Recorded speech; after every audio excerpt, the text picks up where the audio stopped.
Well, hello. This is Denise Miller, your Leadership Lady Live, and I am here with the very last of the 20 leadership strategies of Jesus.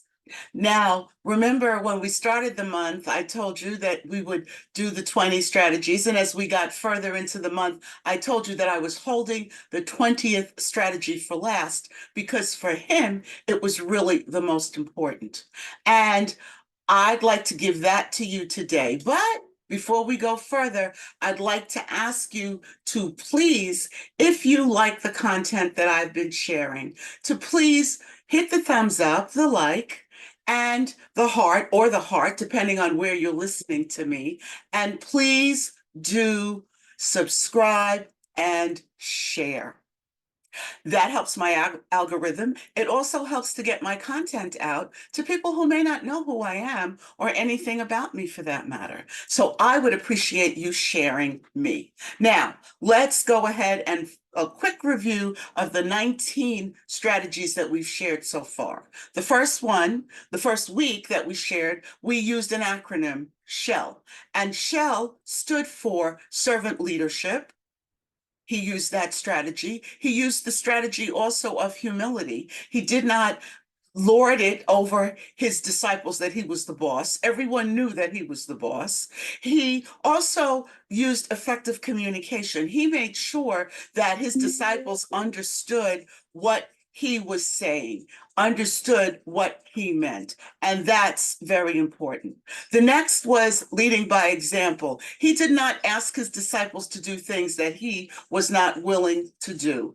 He showed them the example of service because he served them, and so they knew that they could serve others. The last of the first week was love. He expressed love. Not romantic, ooey gooey love, but the kind of love that we read about, the active love, the love that's patient, the love that's kind, the love that looks toward the good and not toward the bad or the difficult.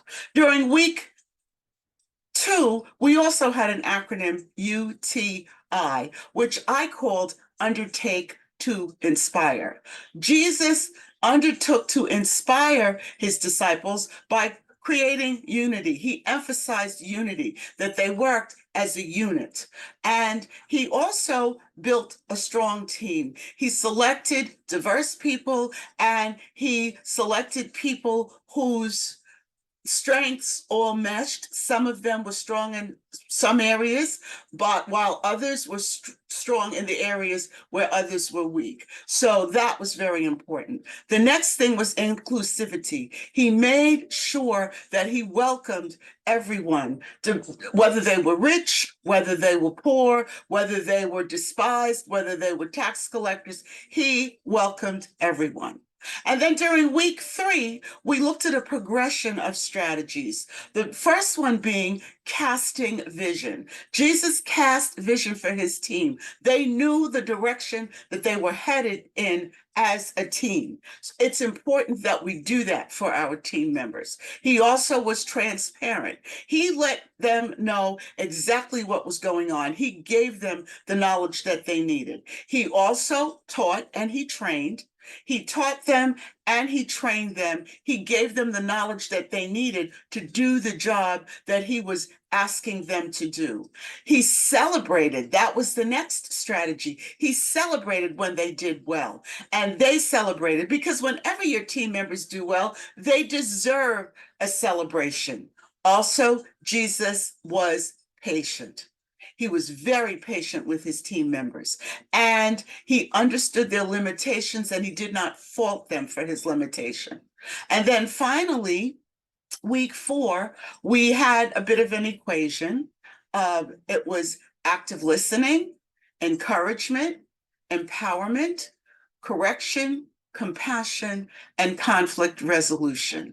Now, active listening, he listened attentively with his ears, but also with his eyes. Because sometimes people may not tell us what's really going on, but we can tell when we watch their facial expressions and their body language. Also, he encouraged them. He let them know, look, you can do this. I have called you to do this and you're able to do it. And then not only did he tell them that they could do it, but he empowered them to do it. He gave them what they needed to get out and do it.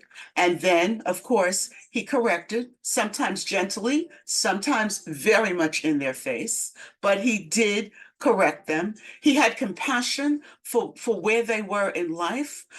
And we have to do that as leaders with our teams. Sometimes people are ill, they have ill relatives, they have difficulties and struggles that we have to think about with them on our teams, and we have to adjust how we lead them accordingly. And then finally, he resolved conflict because they did have their arguments, did have their discussions. Those were the first 19. The last was being prayerful. That's the last strategy. And that was the most critical strategy that Jesus used. Now, I'm a person of faith.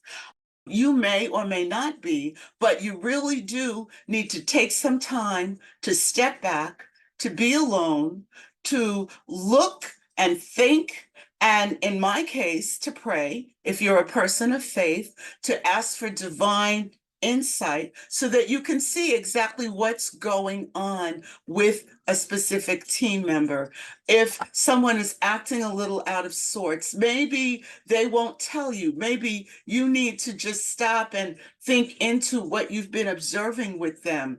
But it's really important to take that time aside, not to always be actively leading, but to think and to pray and to get some insight that is beyond your ability to see, quite frankly.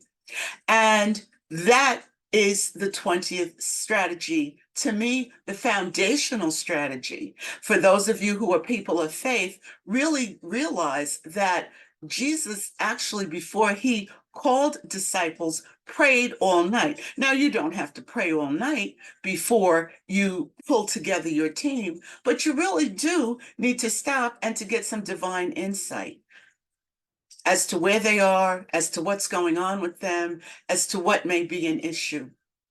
Whether or not you address it head on, that's also a matter of prayerfulness and thinking through, but it's important. Now, that is the end of our 20 strategies, leadership strategies that we saw by the greatest leader of all, Jesus Christ. And I would love for you to hit the like again and the subscribe and to share.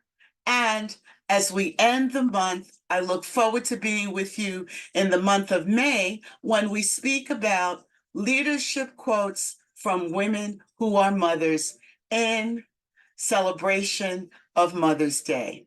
Have a wonderful, wonderful end of the month.